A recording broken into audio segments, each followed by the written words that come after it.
Assalamualaikum dan selamat sejahtera. Hari ini kita akan lihat alat pertama untuk fluid mechanic yang kita akan gunakan, iaitu flow meter measurement apparatus.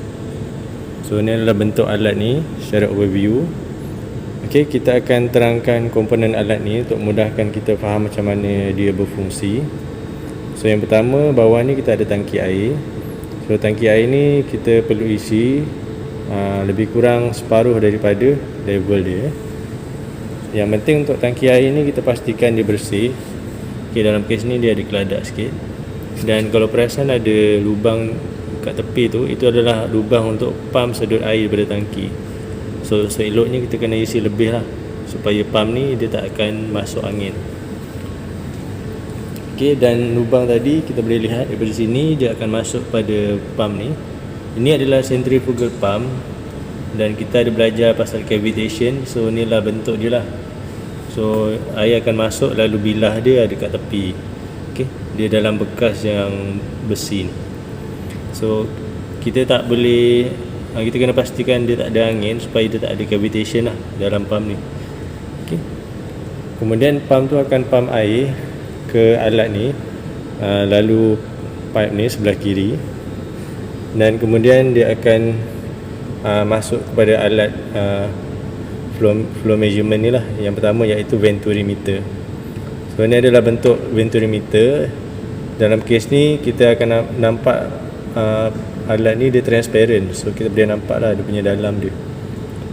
Jadi kita nak ukur bacaan pressure sebelum ada contraction. So kat sini dia punya bacaan pressure yang pertama, pressure A. So dalam kes ni air dia belum bergerak, so kita nampak level dia sama. Okay, selepas ada contraction dalam venturi ni, kita akan ambil bacaan dekat mana velocity tu akan jadi tinggi. So bila velocity dia tinggi, nanti kita akan nampak bacaan manometer C ni dia akan jatuh.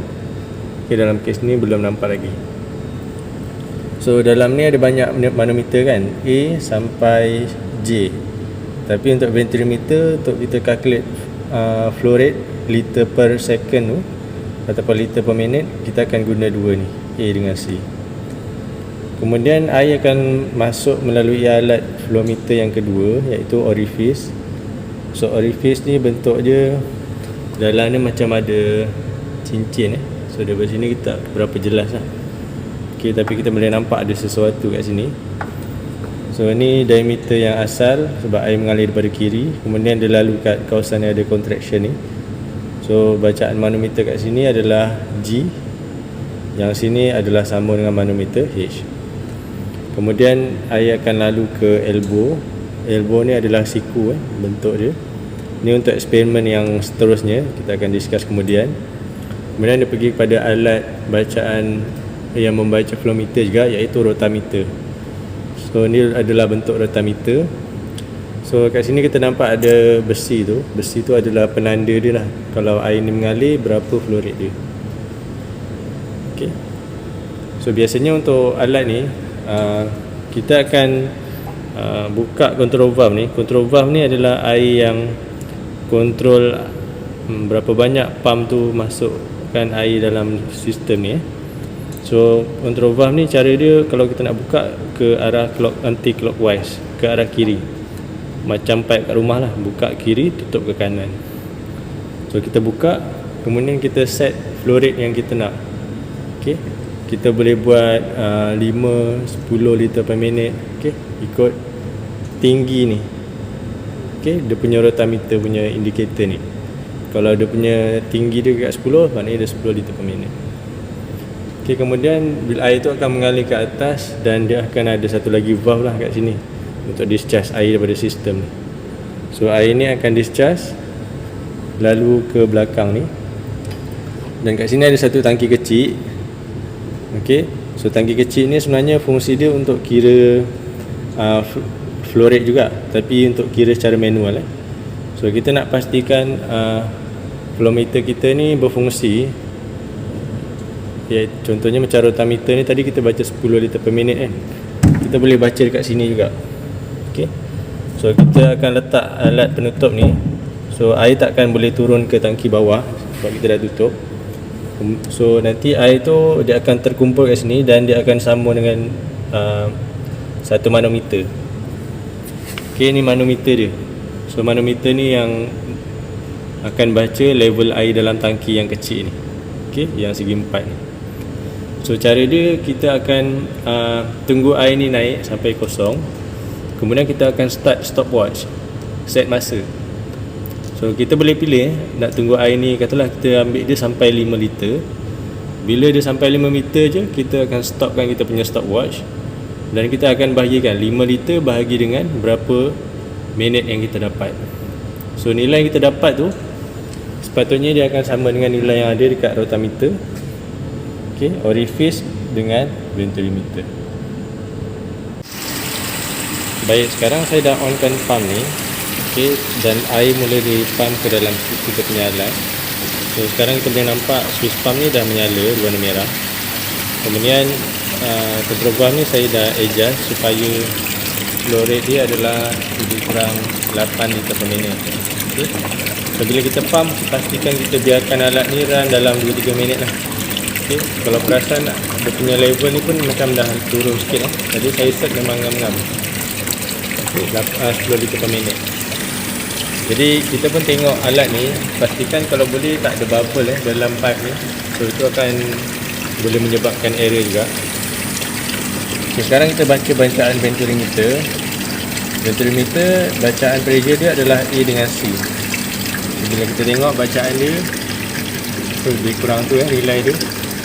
Okay, saya pun dah record bacaan dia 385 mm dan 352 mm.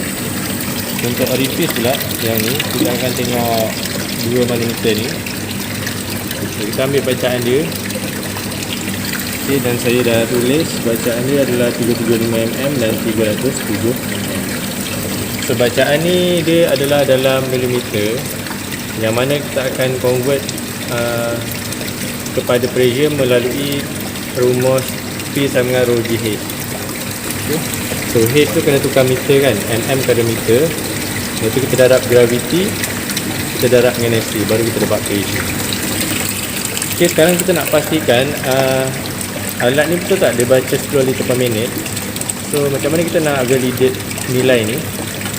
So kita akan gunakan ni kan, alat ni.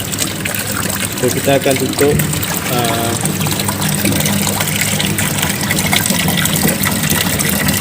air tengah penuh. So kita buang dulu air.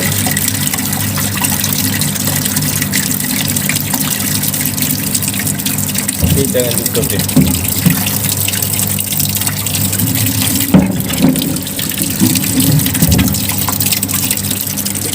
So, bila kita tutup, nanti kita akan nampak air mula naik kat sini.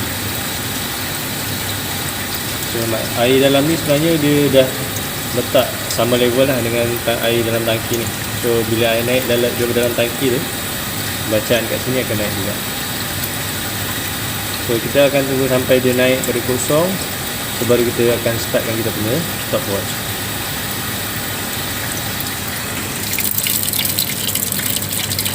Jadi alat ni sebenarnya ada sikit kekurangan lah. Kalau perasan air daripada tangki ni bila kita tutup, dia tak dapat isi dengan baik.